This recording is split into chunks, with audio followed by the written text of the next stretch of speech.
کس طریقے کی ملاقات رہی اور کیا کیا باتیں ہوئی ہیں؟ ہماری ملاقات بہت اچھی رہی. ہمارے دارالعلوم دیوبند کے مسلمانوں کے جمعیت علماء کے بہت پرانے تعلقات افغانستان سے ہیں. صرف پڑھنے پڑھانے کے نہیں، وہاں کے سینکڑوں لوگ ایسے ہیں کہ جو یہاں آئے ہیں، بلکہ ہزاروں اور پڑھ کر کے یہاں سے گئے ہیں. یہ ہماری زندگی کا ایک پہلو ہے.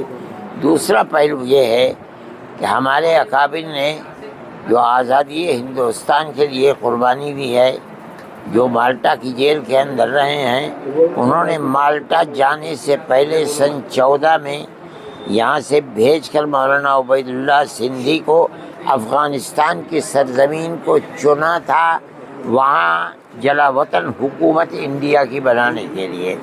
چنانچہ وہ گئے اور انہوں نے سن 1915 کے اندر وہاں حکومت بنائی.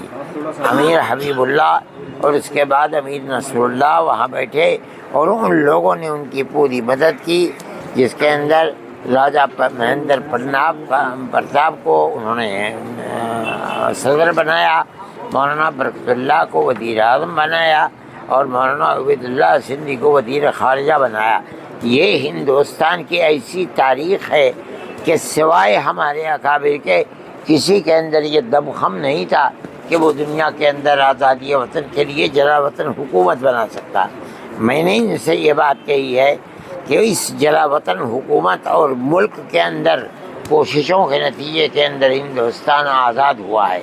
ایک ایسی گورنمنٹ کو نکالا ہے جو یہ کہتی تھی کہ ہماری حکومت کے اندر سورج غروب نہیں ہوتا. وہ اس وقت سب سے طاقتور گورنمنٹ تھی. آپ لوگوں نے انہی سے لیا ہے افغانستان کے اندر، لے کر آپ نے انہی کی طرح دنیا کی بڑی طاقتوں کا مقابلہ کیا اور سب کو دھول چٹوائی اور نکال دیا.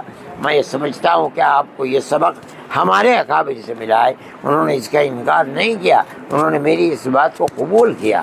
میں یہ سمجھتا ہوں کہ ان کا ہندوستان میں آنا اور دارالعلوم دیوبند میں خاص طریقے پر آنا، اپنی مرضی کے اوپر آنا، کہ اس چیز کی دلیل ہے کہ وہ ہماری اس تاریخ کو سمجھتے اور جانتے ہیں اور یہ سمجھتے ہیں کہ ہم نے جو کچھ کیا ہے اس کا ثمرہ، اس کا پھل ہمیں دارالعلوم دیوبندی سے ملا ہے اور اسی کے لیے ہم کوشش کر رہے ہیں. آج وہ آئے ہیں، ہم خوشی کے ساتھ ان کو قبول کرتے ہیں.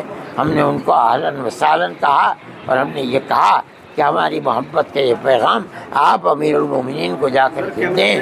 آج بھی ہمارے دل کے اندر وہ جو جذبہ تھا کہ ہماری آزادی وطن کے لیے آپ کی زمین ہماری زمین بنی تھی، وہ جذبہ آج بھی ہمارے دل کے اندر ہے.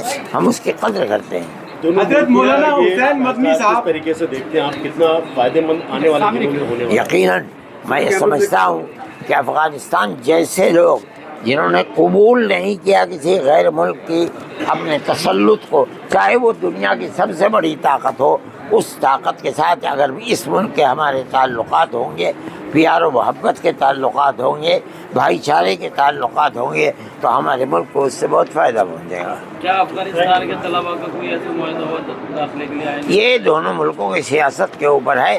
اگر ہندوستان سے ان کو ویزا ملنے لگے گا، انہوں نے کہا ہے کہ ہم سے وزیر خارجہ نے وعدہ کیا ہے، ملے گا، بہت خوشی کی بات ہے.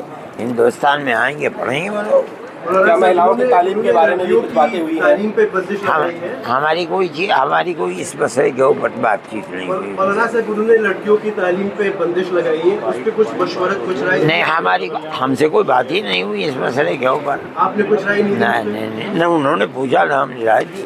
آپ اگر ہمیں یاد دلا دیتے ہم یہ بھی بات کر لیتے. اور مولانا صاحب دیوبند جو ہندوستان کا ہے اور پاکستان کے دیوبند میں کچھ فرق ہے کیا؟ کوئی فرق نہیں، دیوبند میں نہیں. ہمارا جو مسلک ہے مذہبی، جس کے اوپر ہم چلتے ہیں، اس میں کوئی فرق نہیں ہے، نہ یہاں، نہ بنگلہ دیش میں، نہ پاکستان میں، نہ امریکہ میں، نہ سوئٹزرلینڈ میں. جہاں مدرسے ہیں ایک ہی طرح کے مدرسے ہیں، ایک ہی مسلک ہے ان کا. مدنی صاحب، کل دلی میں ایک پریس وارتا ہوئی تھی، اس میں کیول پرشوں کو بلایا گیا افغانستان کے جو، میں نہیں جانتا ہوں. ہم آپ سے یہ جاننا چاہ رہے ہیں کہ آپ سے ملاقات ہوئی ہے، مہیلاؤں کے اوپر جو افغانستان کا وچار ہے اس پہ آپ کتنا سہمت؟ میں یہ سمجھتا ہوں کہ یہ غلط ہے. مجھ سے آج لوگوں نے بتایا کہ یہ غلط ہے. یہ ایک اتفاق کی بات ہے کہ اس میں مرد تھے عورتیں نہیں تھے, انہوں نے منع نہیں کیا تھا عورتوں کے آنے سے. یہ غلط ہے, یہ پروپیگنڈا ہے.